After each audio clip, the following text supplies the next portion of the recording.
Hi everyone. So today I want to investigate this I am story that we all refer to the whole day. The whole day we talk about I do this and I love this and I don't like that and I want this and we keep using this word I like we know exactly what we're talking about. So who is this I and where is it? What's it all about? Where does it come from? And where does it want to go? So, I mean, it's an interesting conversation because it's a word that probably the most common word we even use during the day is I. And how does the I tie up with another entity called the ego and the soul? So these three words that we seem to know what we're talking about, the I, the ego and the soul, exactly what is it that we're referring to? Because we all use the word ego like, oh yeah, ego, that's just the ego, and we all seem to know what we're talking about. But how much do we identify as an ego? And do we ever identify as the soul? I mean, we do talk about the soul and talk about soul connection even. Yeah, and if I had to add the word sacred, we would say, oh, the soul is sacred, but the ego. So let's just examine those words because they often take us very deep if we want to. So when you use the word I, where is this I? First of all, well, we all have a sense of the I being somehow inside our body. So where in your body would you say it is then? Well, some people point to their head area and say that's where I sense the I, and some people point to their heart area and say that's where the I is. When I talk about I am, that's my I am. Other people think I am is over here, which is interesting because what are they referring to then? And exactly what is it that's here and here? I mean, in here we can kind of, science is kind of, medical science anyway, likes to say, you are what's in your head, and we can measure that, electromagnetic EEGs and things like that. Neurotransmitters. Neurotransmitters we usually mean in the body, but of course neurotransmitters are in the head, serotonin and dopamine, all these kinds of things, and somehow there's this whole idea that we are our neurotransmitters. Doesn't feel like it, does it? But, that's about the best science can do. That's what they can measure. There's no evidence of the fact that the neurotransmitters have anything to do with the I and the I am. So, but it's interesting that some people point here and some people point here. Because what is here? Well, when we go we say, I think. When we go here, you say, I feel.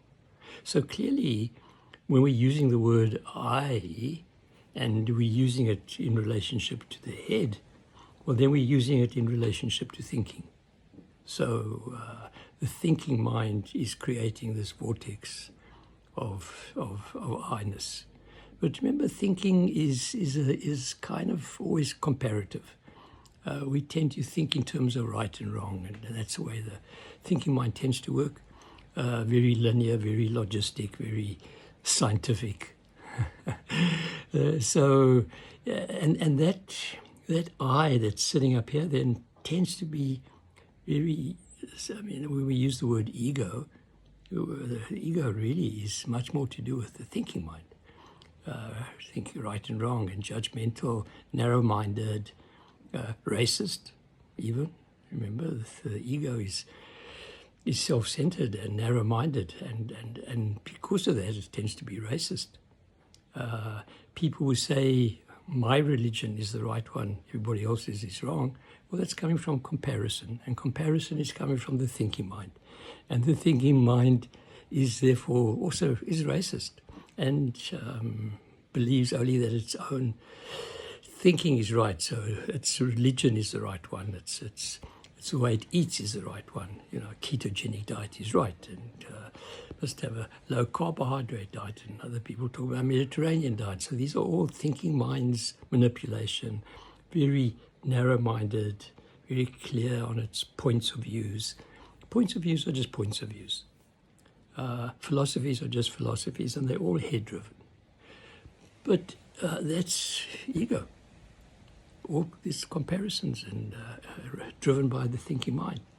So do you recognize that when you say, I believe or I think? Is it coming from the head? Because then it's thinking is just thinking. It's driven by narrow-mindedness and comparisons. So when we come to the heart area, when we think of ourselves as being in the heart, well, that's a different feeling, a different sense.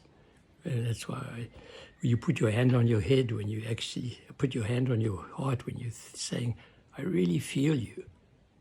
It's not thinking, it's not a judgment, it's an experience of feeling.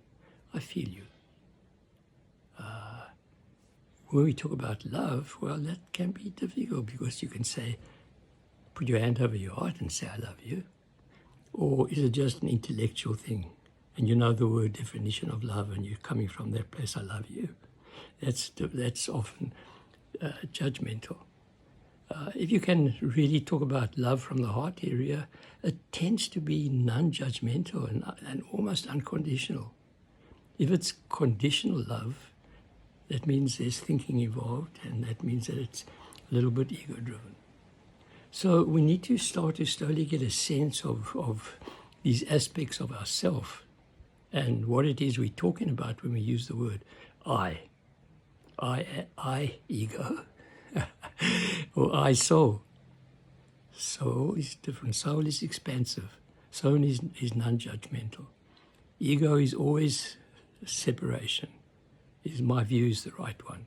Very narrow-minded and therefore small-minded, and that's the reason why I call the ego the contracted self, and the soul the expanded self, because the soul it gets in touch with the feeling, and the feeling is expansive. I feel you. It's different to I think you. Thinking doesn't go very deep. Feeling is going much deeper. Women tend to be much more in touch with their feeling self, and men tend to use the thinking mind. But of course today it's different because all women are taught to use the thinking mind as the dominant way of dealing with the world. And, the heart feels a little bit soft and can't really, not feet on the ground, and can't really deal with the real world.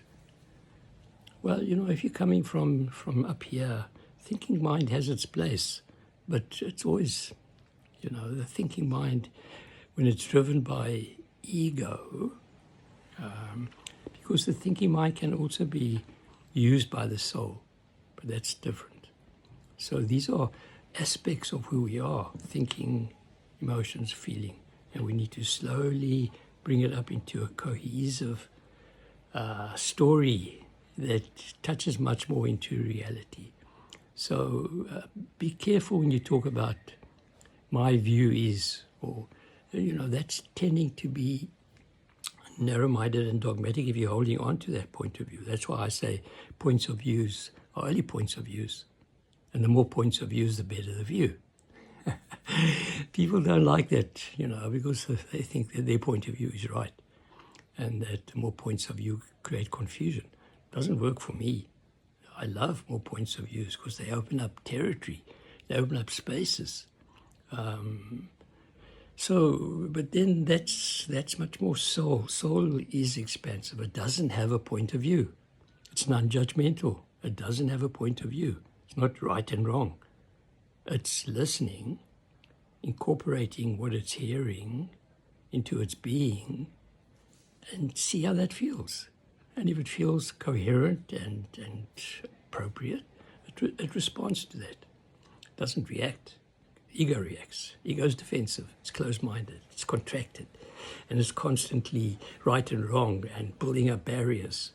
That's the ego. But if you want to go past your ego, okay, you need to go deeper. And it's not that difficult. You want to go deeper? put your hands on your chest and say, what do I feel now? Not what do I think. Thinking is fine. You can use thinking when you need to.